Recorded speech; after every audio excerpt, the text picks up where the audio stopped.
السلام علیکم ناظرین، ہم آج پھر حاضر ہیں ایک نئے قصے کے ساتھ۔ یہ قصہ ناظرین ایک بہت ہی زیادہ لالچی آدمی کا ہے۔ ایک گاؤں میں ناظرین ایک بہت ہی زیادہ لالچی آدمی رہا کرتا تھا، جو لالچ کے آگے کچھ نہیں دیکھتا تھا۔ ایک دن اس آدمی کی بیوی اس سے کہتی ہے، جاؤ بازار جاؤ اور بازار سے بیگن لے کر آؤ، مجھے بیگن کی سبزی کھانے کا بہت من ہو رہا ہے۔ تو وہ آدمی کہتا ہے اچھا، اور بازار کی طرف نکل جاتا ہے۔ ناظرین چلتے چلتے راستے میں اسے ایک کھیت نظر آتا ہے۔ وہ کھیت بیگن کا ہوتا ہے ناظرین۔ تو وہ آدمی دیکھتا ہے کہ آس پاس کوئی بھی نہیں ہے، تو وہ خود ہی بیگن کے کھیت میں کھڑا ہو جاتا ہے اور خود سے ہی کہتا ہے، اے کھیت، کیا میں تجھ سے بیگن لے سکتا ہوں؟ اور خود ہی کھیت بن کر بولنے لگتا ہے، ہاں ہاں کیوں نہیں، تم جتنے چاہو اتنے بیگن لے سکتے ہو۔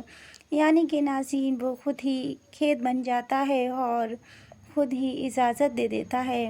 اس طرح سے ناظرین وہ بیگن لے آتا ہے اور اپنی بیوی کو دے دیتا ہے، اور اس کی بیوی بہت خوش ہوتی ہے یہ سمجھ کر کہ اس کا پتی اس کے لیے بازار سے بیگن لایا ہے، اور وہ سبزی بنا لیتی ہے۔ اسی طرح ناظرین روز چلتا رہتا ہے، وہ اس کھیت میں جاتا ہے، روز اپنی ہی اجازت لے کر ان بیگنوں کو لے آتا ہے۔ ایک دن کھیت کا مالک جاتا ہے اپنے کھیت میں اور دیکھتا ہے، ارے یہ کیا ہو رہا ہے، میرے کھیت میں سے بیگن کم کیوں ہوتے جا رہے ہیں، میں نے تو ابھی تک کوئی بیگن بھی نہیں چھوا ہے۔ وہ روز یہ ماجرا دیکھتا اور بڑا ہی پریشان تھا۔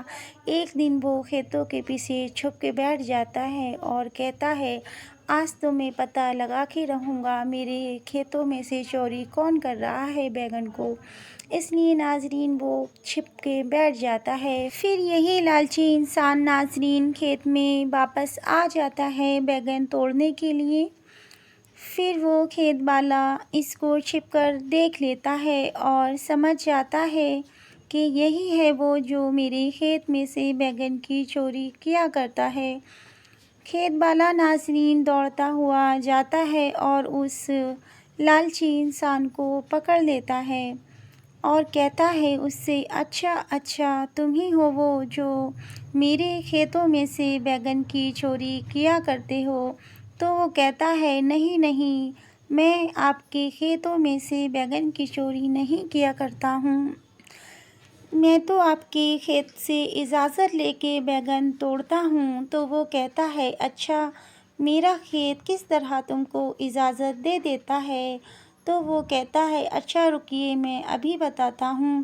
وہ کہتا ہے، کھیت کیا میں تم سے کچھ بیگن لے سکتا ہوں؟ اور پھر خود کھیت کے پاس کھڑا ہو کر کہتا ہے، خود ہی اجازت دیتا ہے، ہاں کیوں نہیں، تم جتنے چاہو بیگن لے سکتے ہو۔ اس طرح میں کھیت سے اجازت لے لیتا ہوں۔ تو کھیت والا کہتا ہے، اچھا ٹھیک ہے، میں بھی تمہیں اسی طرح کی سزا دوں گا۔ وہ اس لالچی آدمی کو کنویں کے پاس لے جاتا ہے اور خود کنویں کے پاس کھڑا ہو جاتا ہے اور کہتا ہے، کنویں، کیا میں اس آدمی کو تجھ میں پھینک سکتا ہوں؟ اور پھر خود کنواں بن کر بولتا ہے، ہاں کیوں نہیں، تم جتنی بار چاہو اس آدمی کو مجھ میں پھینک سکتے ہو۔ تو وہ آدمی کہتا ہے، کھیت والا دیکھو میں نے بھی اجازت لے لی ہے، اب میں تم کو اس کنویں میں پھینک دوں گا۔ تبھی وہ لالچی آدمی ڈر جاتا ہے اور اس کھیت والے سے معافی مانگنے لگتا ہے، کہتا ہے، مجھے معاف کر دو، مجھ سے بہت بڑی غلطی ہو گئی، مجھے لالچ نہیں کرنا چاہیے تھا، اور آپ کی بنا اجازت سے مجھے آپ کے بیگن نہیں لینے چاہیے تھے۔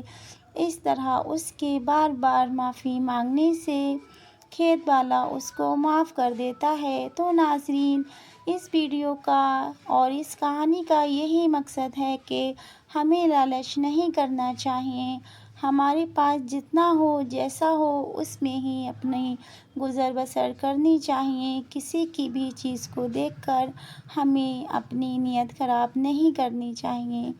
تو ناظرین اب ملتے ہیں آپ سے اگلی ویڈیو میں، جب تک کے لیے خوش رہیے، دعاؤں میں یاد رکھیے۔ اللہ حافظ۔